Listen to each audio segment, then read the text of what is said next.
Hey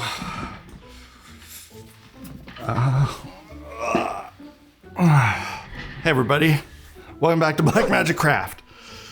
It's been a rough week here. I'm in a lot of pain. I hurt my back worse than I've ever hurt it before. I did some stupid maneuvers with a very big snowblower that you shouldn't do. I spent 3 days not being able to walk at all. Now I'm a fair bit better, but it still hurts and I can't sit in a chair for very long. So I gotta keep this video simple. Now it's not all bad news around here. My printer that broke in the last video, I have a new one. I was able to get a new one way faster than getting a replacement screen. Also, my absolute favorite spray primer that has been out of stock for months is finally back in stock. So I loaded up. I was this close to not doing any video at all, but we got to do something. And last video, so many people asked me to go into detail on using these pastel chalks for pigment powders. So that's what we're gonna do. Now, pigment powders are super useful bits of pigment that you can brush onto a piece and it colors it and gives things a really nice dusty appearance. All sorts of modeling companies make these. They're wonderful, but they're kind of expensive and they tend to come, at least most commonly, in really earthy colors that you would use for, model building, stuff for rust, stuff for dirt, stuff like that. But sometimes you got a ridiculous piece that's all colorful and you want some weird dusty effects. And sometimes you don't want to spend a lot of money. These are not exactly the cheapest thing. So there's an awesome solution for all of these issues, and they are very affordable pastel chalks. Kind of thing you can find at any art supply store. The cost of one of these is gonna be equal to, maybe one or two of these, depending on where you are, but you have so many more colors and you can make up on demand as much as you need. It's incredibly cost effective. That's very important to note. Chalk pastels, not oil pastels. Oil pastels will not work for this. You want the chalky kind. It's gotta be dusty, dry, because what you wanna do is turn it into powder that you can then paint with, similar to this stuff. We got some dark brown. This is just burnt umber from Vallejo. Great color for terrain.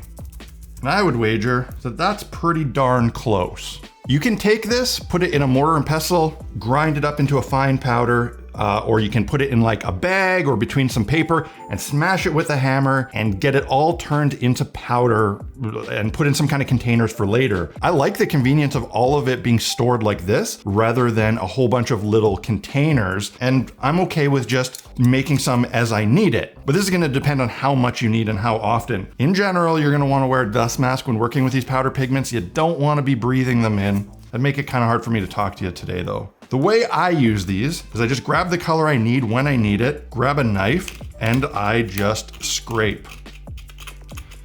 Now, I try not to scrape too big of chunks because big chunks won't work very well. You want a fine powder, as fine as you can get it. That's really the best thing about the stuff you buy from model companies is that it's perfectly ground.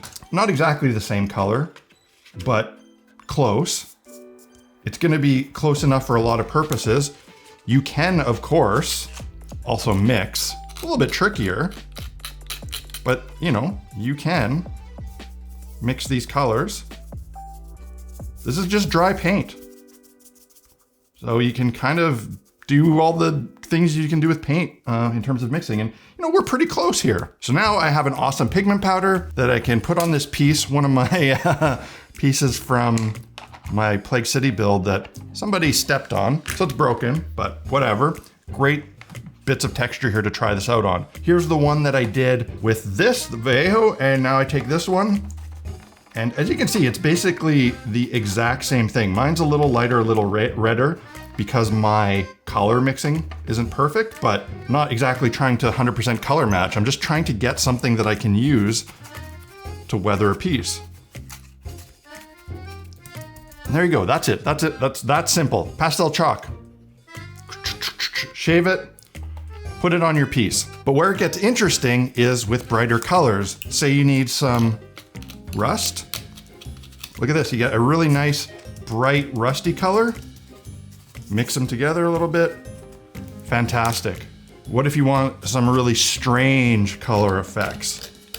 Why not some purple?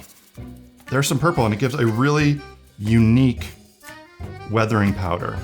It kind of creates a similar effect to oil washes once they're dry, except this looks a lot more dusty. And I love these. This is a situation where you might want some crazy colors. You know, a piece like this that's painted in really bright, vibrant, strange colors. Well, what is with this?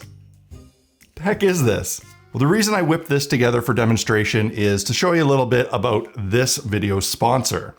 Fart Quest is a book series by my friend Aaron Reynolds. He's a dungeon master and he's written novels that are meant to introduce young kids, 8 to 12, to tabletop games, RPGs, fantasy. So if you're a gamer and you have young kids and you want to introduce them into this world, the Fart Quest books are an awesome way to do it. They're super entertaining. These are enjoyable as a parent to actually read. There's lots of opportunity for cool voices and it's not boring. There is a brand new one in the series called The Dragon's Dookie. You can see why kids like it. These are a love letter to Dungeons and Dragons. And they're not just fantasy based, they are really Dungeons and Dragons based. It touches on all sorts of stuff within the games, leveling up and all that. They've also collaborated with Dice Head Miniatures to make a set of miniatures for the main characters. And you can get these as well as busts and download them. You can buy them through My Mini Factory, or if you join up to Dice Head's My Mini Factory Tribes or Patreon, you actually get them for free as a welcome. There is also a downloadable game that you can use to run them in on the Fart Quest website. Check it out, it's awesome. It's meant for an adult game master and young kids as players. I'll put a link to where you can get these books and these miniatures for yourself. Now, let's put some strange, bright pigment powder on this piece. We got some bright green. I think that might work really, really well. This is like a lime green. Let's just see how that looks. See, look at that. I don't know if companies like Vallejo actually make a lime green pigment powder. They might, they probably do. I'm not sure, but it might not be easily accessible. It's going to be expensive for the amount that you're gonna use it. Let's actually get some purple in here. Why not some purple? You can mix on the piece, you can mix on a paper or a palette. You can hydrate it with some water. It'll turn it more into a paint that will lose its dusty appearance, but will help spread it out, make it look streaky, and also help bind it to your piece. Like if you don't want that dusty look, if you want it to be a little grimy, streaky, you can do that. Maybe don't use a brown wet brush with bright green. That's a bit silly. What do you do with them after? Like, how do you seal it? For most terrain and stuff, I don't. I just put the dust on, blow off the excess. Sometimes I'll take an airbrush just on the air setting and blow off all the excess, and I'll just leave it like that because it looks awesome and it's not gonna get a ton of handling right on those spots. You can seal it though if you're concerned, but it's always going to kind of change the appearance. One way you can seal these pigments is isopropyl alcohol. That's going to hydrate them enough to bind and stick a little bit better. And once it dries, it will look fairly reasonable and dusty still, but definitely not as dusty as just the main dry powder. Another way you can seal them is with a matte varnish. If you want to keep a dusty appearance, when you spray it, you want to keep your airbrush or your rattle can fairly far away because you don't want to saturate the pigment powder to the point where it's wet and then it might turn kind of liquidy and then dry, looking more like a paint than a dusty powder. If you keep it several inches away and just like dusty kind of coat it, it's gonna stay dry and stay looking very similar and bind it really, really well. All right, I know this hasn't been much detail, but I'm dying here. I'm in a lot of pain. I need to go walk around, do some stretches. Oh, I hope you found this useful nonetheless. I hope this answered some questions that I got last video. If you like it, hit the like button, let me know in the comments. If you want to pick up some hobby supplies for yourself, blackmagiccraft.ca. That's where you can do that, help out the channel in the process. Oh, of course, I'd love to have you join the Black Magic Craft Patreon. Oh, I gotta go. Love y'all.